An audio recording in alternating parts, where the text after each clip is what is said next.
Rome, the greatest city of the ancient world, was burning.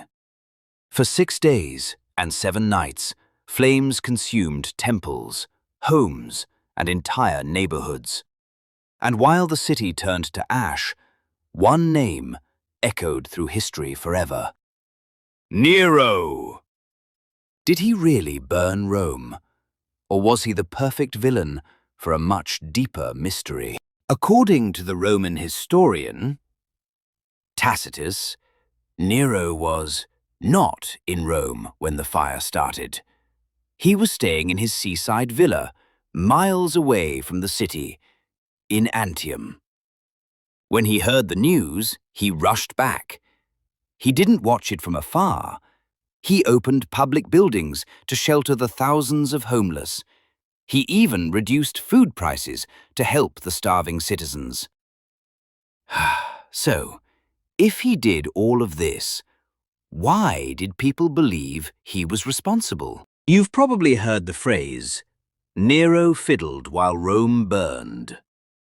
There's just one big problem. The violin did not exist yet. It wouldn't be invented for another 1,000 years. This story was written years later, not by witnesses, but by Nero's enemies. It wasn't history, it was pure propaganda. After the fire, Nero rebuilt Rome, and he did it with a vision.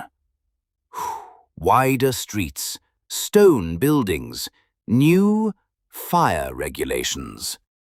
He wanted to make sure this tragedy never happened again. But in the center of the destroyed area, he built something shocking. The Domus Aurea, a massive golden palace with artificial lakes and sprawling gardens. To many Romans, it didn't look like a recovery. It looked like the fire had cleared space just for him. The rumors grew louder. Did he let the city burn just to build a monument to his own ego? As rumors spread, Nero needed a scapegoat. He chose a small, unpopular religious group, the Christians. They were accused of starting the fire, and the punishment was beyond cruel. Thousands were arrested, some were crucified, others were burned alive as human torches, used to light up his gardens at night. This became the first major persecution of Christians in history. Nero had his scapegoat, but he also had a new reputation as a monster. As rumors spread, Nero needed a scapegoat. He chose a small, unpopular religious group, the Christians.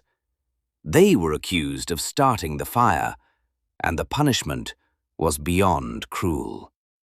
Thousands were arrested, some were crucified, others were burned alive as human torches, used to light up his gardens at night.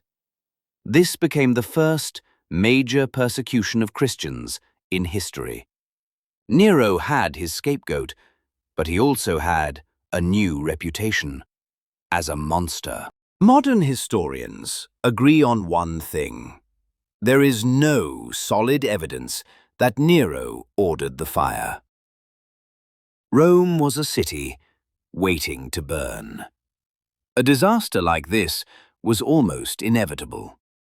But they also agree on something else. Nero benefited from the destruction. He took a tragedy and turned it into an opportunity for his own grand designs. And sometimes, in the eyes of history, benefiting from a disaster is enough to be remembered as the villain. Rome burned.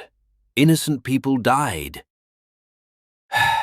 And the truth may never be fully known. But one thing is certain. History doesn't just remember what happened, it remembers who people blamed. Thanks for watching. Until next time.